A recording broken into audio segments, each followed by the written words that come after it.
Y'all been waiting for it. Concrete. Been Hard to get top.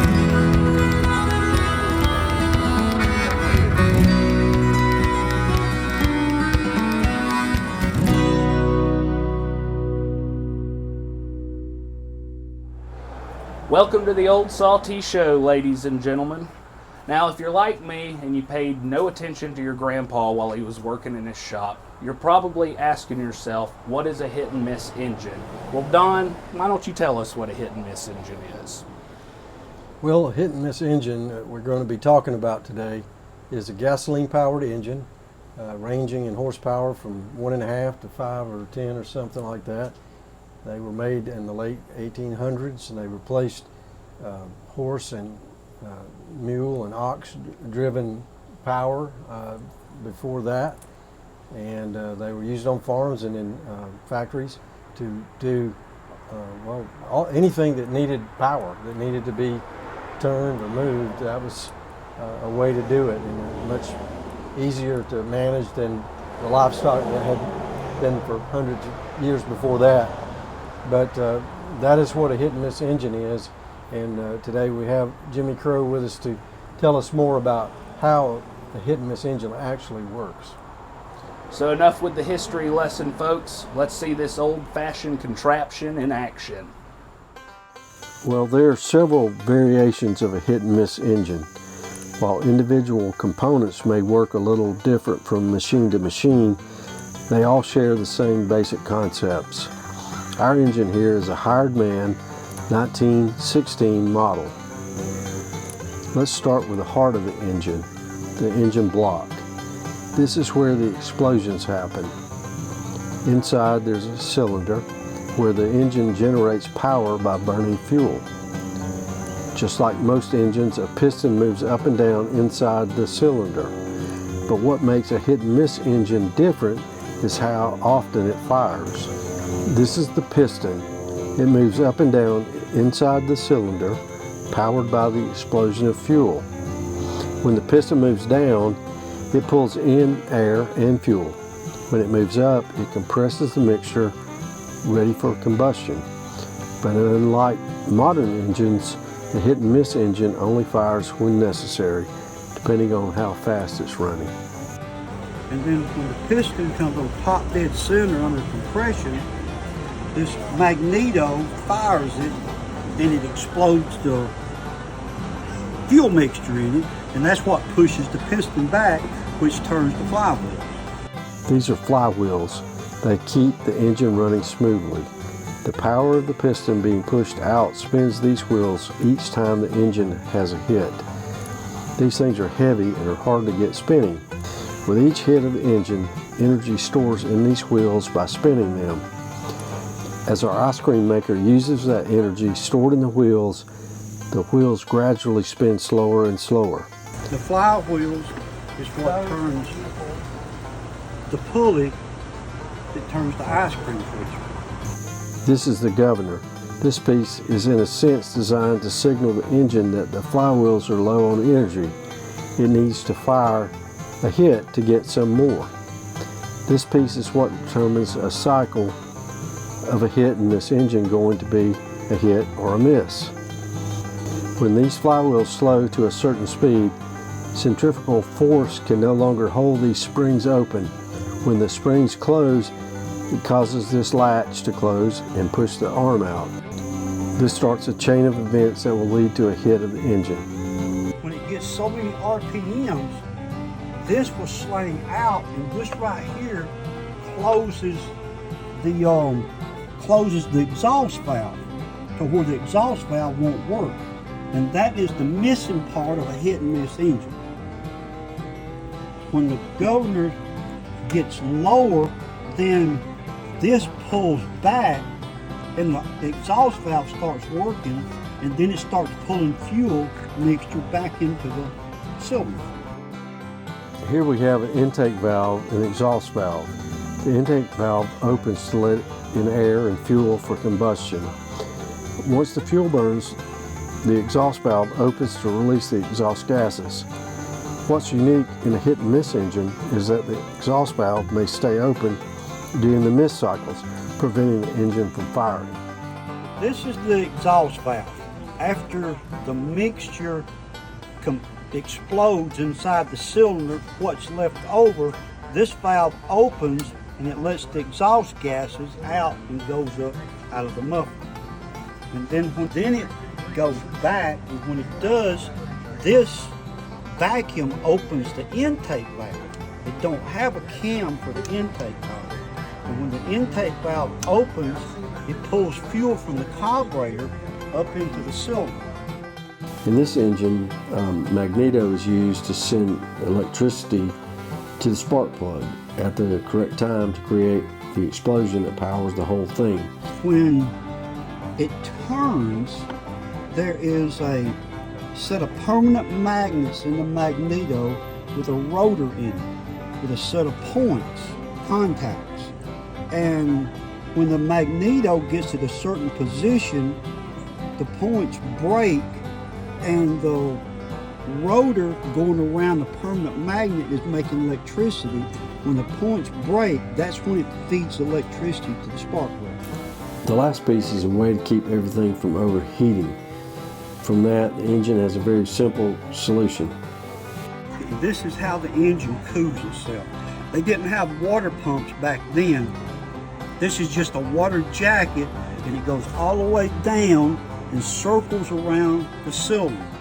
When the spark plug combusts the fuel air mixture, you got a lot of heat, and you got to cool the cylinder walls, and they do that with the water in here.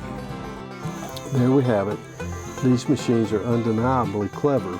They're still simple enough to understand and work on the people that depended on them. Contract. Yeah, you got it. We got it. Well, good afternoon, Bill. Hey, how you doing, Don? Doing good. Good to see you back with us, and as we always do, we gather here on Saturdays and do a show about various things. And today we have a special guest, Mr. Jimmy Crow. And when I say guest, he's not a guest. He is a guest to the show. He's not a guest to the store. He's a fixture at the store. He's been coming around here for a year or two. He's in our music group that plays on Saturday mornings, and he's a singer-songwriter and just a great guy. And we just appreciate Jimmy being with us today. But about a year ago, I guess, Jimmy and I we were in the old part of the store, and in the back of the store there was an old piece of a hit and miss engine. It had been there for 70 years, probably without anybody even realizing what it was. and we were sort of intrigued by it. Jimmy being, he has a background in mechanics, and he's an engineer of extraordinaire. He can make anything work with a bale of rope and a ball of rope and a pair of pliers. Just a regular old MacGyver. Yeah, he is. But we were looking at it, trying to figure out what it was and how old it was and that kind of thing. And then one day Jimmy declared he could make it run. I had great doubts that he could, but we finally got it loaded up in the back of his truck. That was a job. It took about everybody here to do it, but we got it on there, and we got it strapped down, and Jimmy hauled it away, and I don't know, 2 or 3 weeks go by, and he sent me a video on my phone and said, hey, look at this, and there it was in his driveway. It was running like a top, and I couldn't believe it. But he had to manufacture certain pieces and parts just to make it run, and got it running, and we used it as we mentioned earlier. We used it today, and it worked just fine. But Jimmy, tell us more about the engine itself. The engine was a 1916 Hardman 3-horsepower engine, and the engine originally had an ignition on it that you can't get anymore. And somebody had robbed that one off, and there was no kind of ignition on it. And so the first thing I done was unstuck the engine. It had been sitting so long it was stuck. And then I had to take the piston out of it and home the cylinder and order new rings and put in it and new gaskets and put on it. Then I had to, on the valve system, the guides in it, they was all wore out, and so I had to make them because you can't buy them anymore. And then I had to come up with a way to ignite the spark plug. So I had a Wyco magneto that came off of an old Wisconsin engine, and I made a plate to go on the side of the engine to mount the magneto, but I did not have a gear that would work off of the gears on the crankshaft. So I had to physically make a gear to go on the magneto to where I could get fire to the spark plug. And then I had to time it, and I had to time it by ear because there was no marks or anything on it to time it with. So you mentioned that you timed it by ear. What does that mean, and how do you time something by ear? Okay, an internal combustion engine, when the piston comes on top dead center, they call that on the compression stroke. At a certain degrees before the piston gets on top dead center, the spark plug has to fire and combust that gas right before the piston gets on top dead center.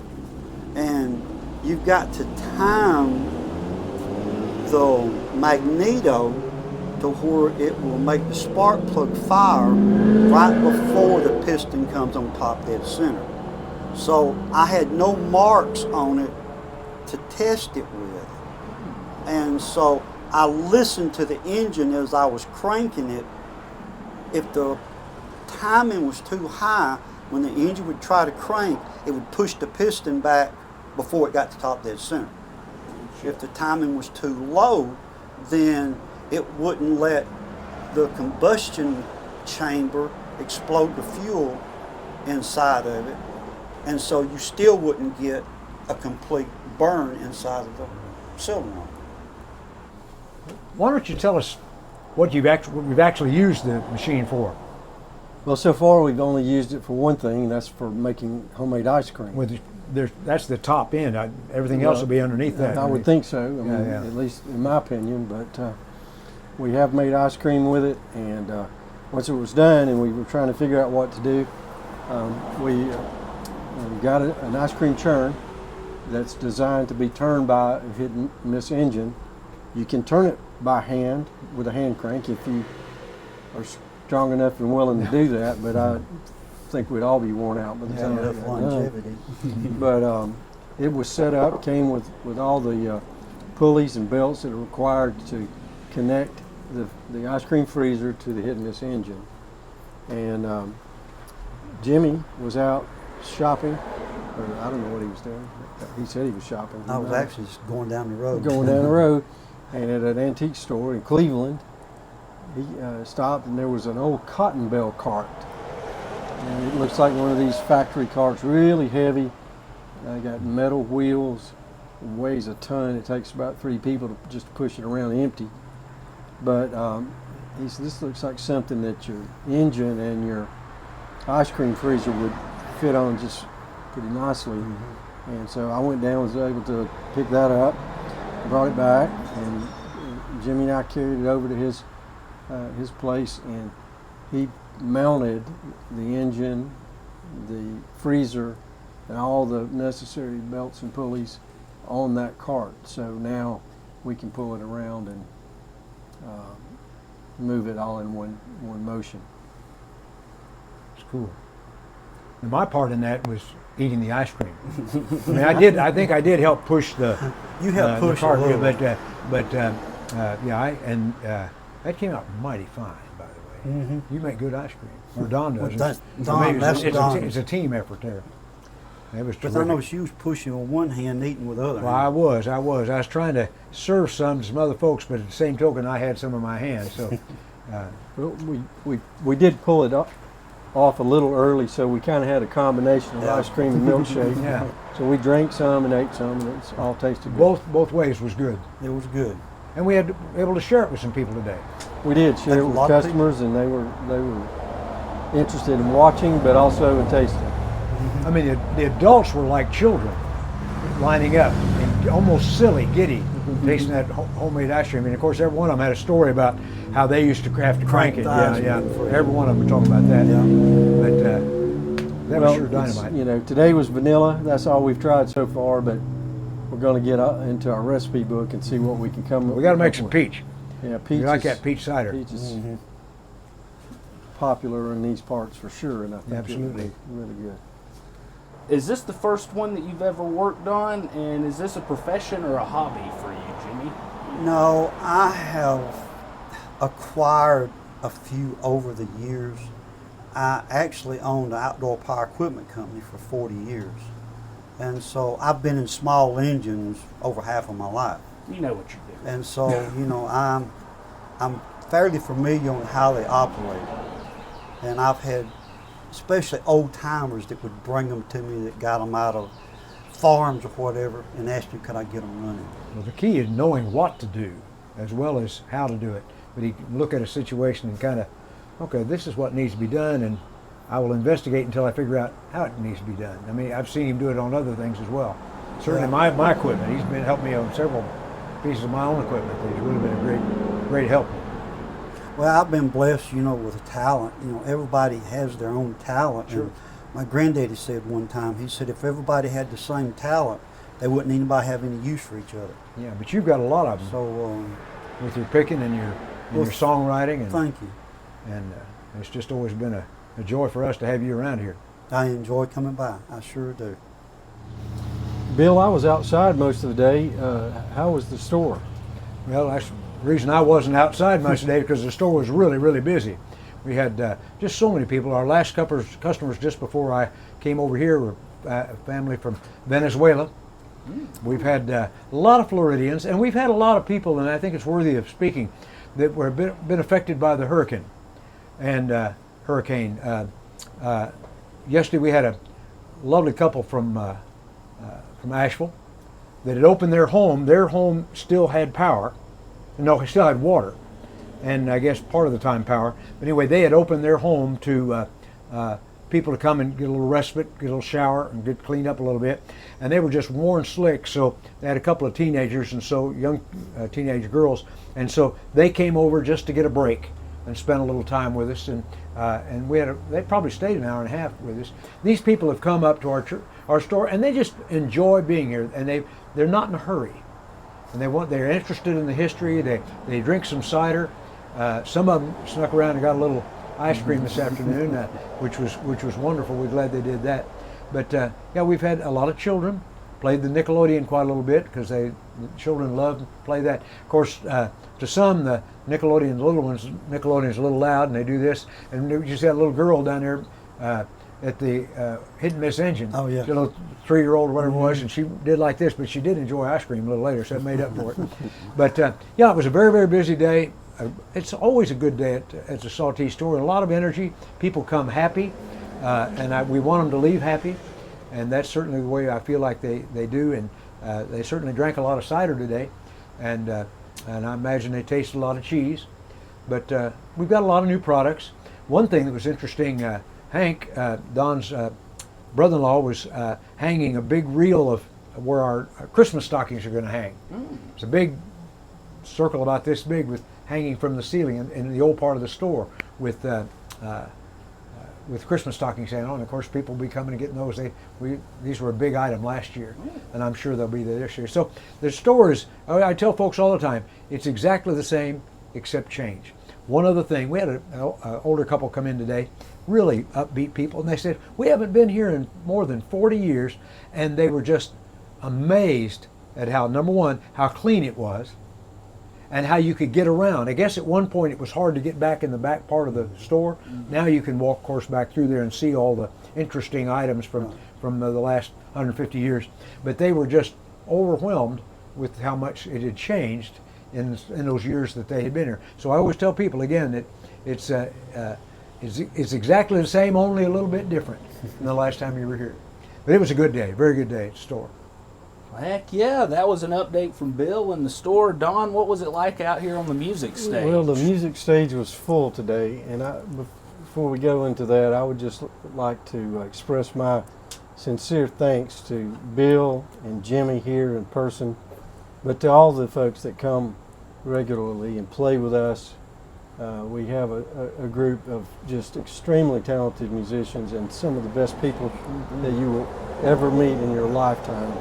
And they are so faithful to come and share their gifts and talents with us and with the folks that come through. They're fun people. And it's just a blessing to have that group of folks. And hopefully with time we can get all of them on here and introduce them. But until then, everybody, if you're listening, thank you for all that you contribute here at the store. Well, folks, if you liked what you saw on today's program, just know we're getting into some fun old-fashioned antics every weekend up here at the Old Sautee store. So come be a part of the action. And if you can't, subscribe to our YouTube channel, Old Sautee Store. Special thanks to Jimmy Crow, our guest today. Thank you for having me. For Don Allison and Bill Cohen, I'm Buster Talent. We'll see you next week. Goodbye.